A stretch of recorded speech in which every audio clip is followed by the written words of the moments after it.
ஐயா வணக்கங்க ஐயா. வணக்கம், வணக்கம். ஐயா நீங்க நம்ம பார்க்கக்கூடிய ராசி கன்னி ராசி. கன்னி ராசி குணாதிசயங்கள் எப்படிங்க இருக்கும்?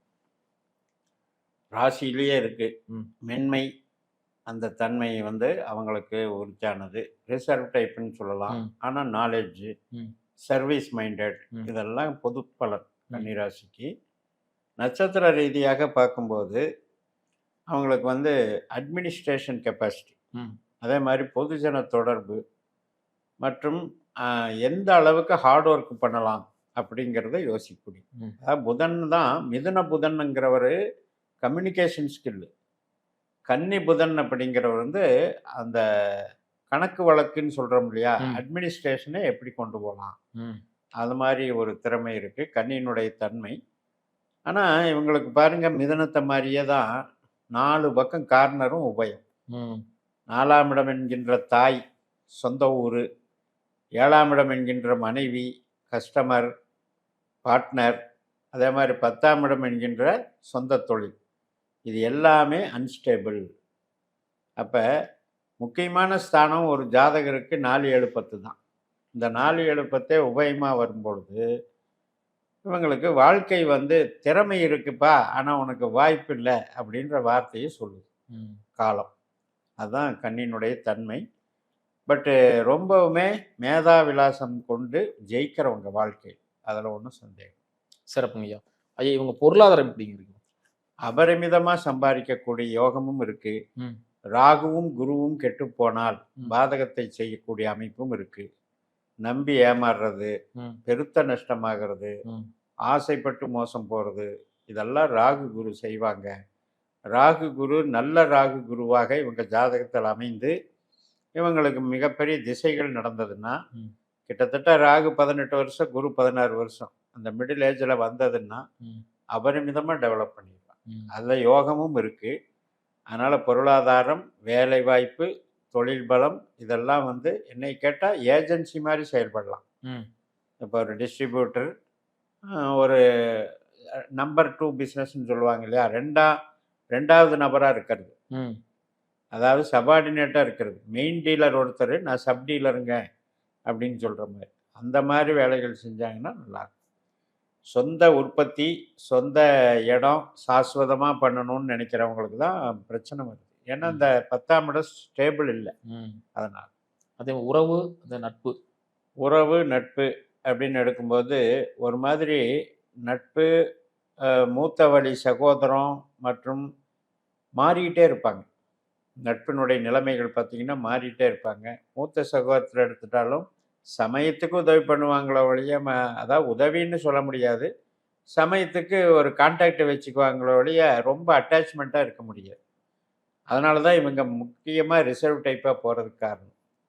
உறவுகளில் திருமண வாழ்க்கை அப்படின்னு எடுக்கும் பொழுது இந்த ஜாதத்தில் ரொம்ப அந்நியத்தில் திருமணம் பண்ண வேண்டிய ஒரு சூழல், அது போக நல்ல ஒரு அமைப்பு கிடைச்சாலுமே இயற்கை என்ன சொல்லுது அப்படின்னா, ஒரு மாதிரி அட்டாச்மெண்ட்டை குறைக்குது, ஈடுபாட்டை குறைக்குது.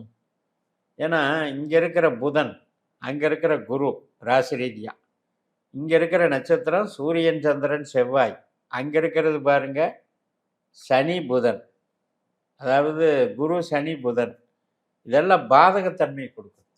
இந்த பாதகத்தன்மையினால என்ன ஆகுது அப்படின்னா, சரி நாம் ஒரு மாதிரி செட்டில் ஆகிட்டோம், இப்படியே மெயின்டைன் பண்ணிட்டு போவோம் அப்படின்றது தான் இருக்குமோ ஒழிய, ரொம்ப அந்யோன்யமாக நம்ம மேலும் மேலும் அந்த உறவுனால நான் மகிழ்ச்சி அடைகிறேன்னு சொல்லிக்கிற மாதிரி இருக்காது. 7ஆம் இடம் என்பது காலச்சக்கரத்துக்கு 12ஆம் இடம். அதனால் இவங்களுக்கு எப்போவுமே அது ஒரு கேள்வி. தொழில் வேலையெல்லாம் எப்படிங்கிறது 2, 6, 10 அருமையாக காற்று ராசிகளாக இருக்குது. நிறைய பணத்தை அள்ளி வரும். இவங்க காற்றை அதிகமாக உபயோகிக்கலாம்.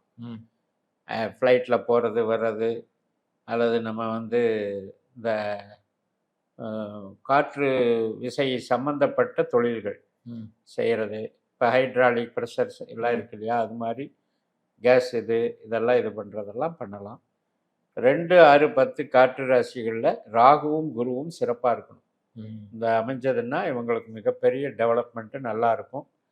பல்காக செய்வாங்க எதையுமே. அதாவது குரு என்பது கோடிக்கணக்கான பணம், ராகு என்பது பிரம்மாண்டம். இந்த 2 பேருமே இந்த 2, 6, 10 கனெக்ட் ஆனால் அவங்கள அடிச்சுக்க ஆளே இல்லை.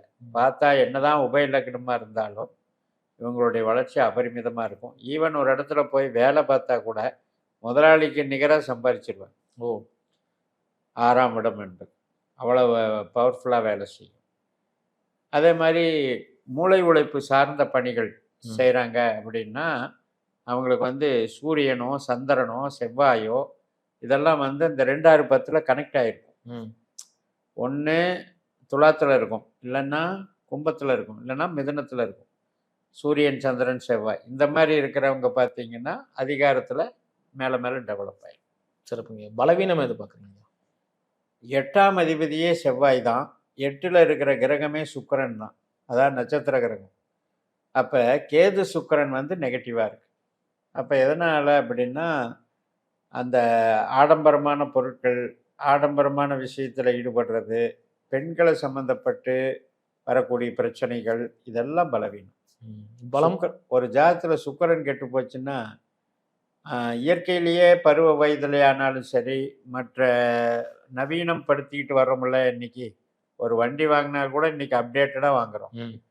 அப்போ அதுக்கெல்லாம் இந்த சுக்கிரன் பகையாக இருந்தால் அது அது வந்து பாதிப்பு கொடுக்குது. நாம் கற்பனை மனசில் தான் இருக்கோ வழியா அதை நடைமுறைப்படுத்த முடியாத அவஸ்தைகளுக்கு ஆளாகிறாங்க. பலம் அப்படின்னு சொல்லும்போது நான் முதலே சொன்ன மாதிரி அந்த ராகு குரு அருமையாக அமைஞ்சிட்டாங்கன்னா நல்ல பெரிய வளத்தை சம்பாதிச்சிருவாங்க, பேச்சினாலையும் சம்பாதிப்பாங்க. அற்புதமான ஒரு அமைப்பு இருக்குது.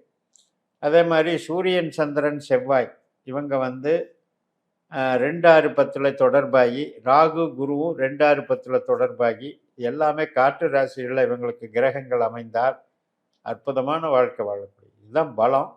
அந்த பலத்தில் வந்து தைரியமாக இவங்க சுயமாக இயங்கணும். அதாவது பார்ட்னர்ஷிப் இல்லாமல் சுயமாக இயங்கணுங்கிறது தான் இவங்களுக்கு. சிறப்புங்க. இறை வழிபாடு சொல்லுங்க. இறை வழிபாடு சிவன் தான். சிவன், அம்பாள், முருகன் இங்கே இருக்கிற கோயில்களில் போய் வழிபட்டாலே போதும். சோமாஸ்கந்தர் விசேஷமாக வழிபடலாம் மிருகசிரீஷ நட்சத்திரத்தில். அதே மாதிரி கிருத்திகை உத்திரம் உத்திராடத்தில் நாம் வந்து அதாவது பூமி ராசின்னு பேர். இவங்களுக்கு கன்னிங்கிறது பூமி ராசின்னு பேர். அப்போ பூமி தத்துவம் கொண்ட சிவன் கோயில் எதுன்னு பார்த்தீங்கன்னா காஞ்சிபுரம் ஏகாம்பரர் கோயில், அங்கே போய் வழிபடலாம். அம்பாள் சிவனை வழிபட்டுக்கிட்டு இது பண்ணலாம். உண்மையிலே தரையில் நம்ம லோக்கலில் கீழே இருக்கக்கூடிய முருகன் இருப்பாங்க இல்லையா, அது மாதிரி முருகன் வழிபாடுகளையும் பண்ணலாம். சரி, ரொம்ப சிறப்பு. இந்த ஒரு 45 நாளில் குரு பயிற்சி வர இருக்குது. ஸோ இந்த குரு பயிற்சினால இவங்களுக்கு எந்த பலன்கள் கிடைக்குது? அதாவது தனலாபங்கள் அப்படின்னு கணக்கெடுத்துக்கலாம். அதே மாதிரி சுபகாரியங்கள் அதுக்கும் நல்லாயிருக்கும். யாருக்கெல்லாம் குரு சனி திசா புத்தி நடக்குதோ அவங்களுக்கு தட்டி போன திருமணங்கள் இம்மீடியட்டாக நடக்கும். ஏற்கனவே கிளாஷ் ஆகி கொஞ்சம் பிரச்சனையாக ஓடிட்டுருக்கு, கணவன் மனைவி உறவு சரியில்லை அப்படின்னா அவங்களுக்கு அது பிரிஞ்சவங்க சேர்ந்து இது பண்ணுறதுக்கும் இருக்கும். புத்திர பாக்கியத்துக்கும் ரொம்ப ரொம்ப சப்போர்ட்டிவாக இருக்கும். கலைத்துறை இருக்கிறவங்களுக்கு பொதுஜன தொடர்பு அதிகரிக்கும். அதனால் நிச்சயமாக எல்லாமே பாசிட்டிவாக தான் இருக்கும். சிறப்புங்க. ரொம்ப அற்புதம் சொன்னீங்க. மீண்டும் அடுத்த காலம் சந்திங்க. நன்றிங்க.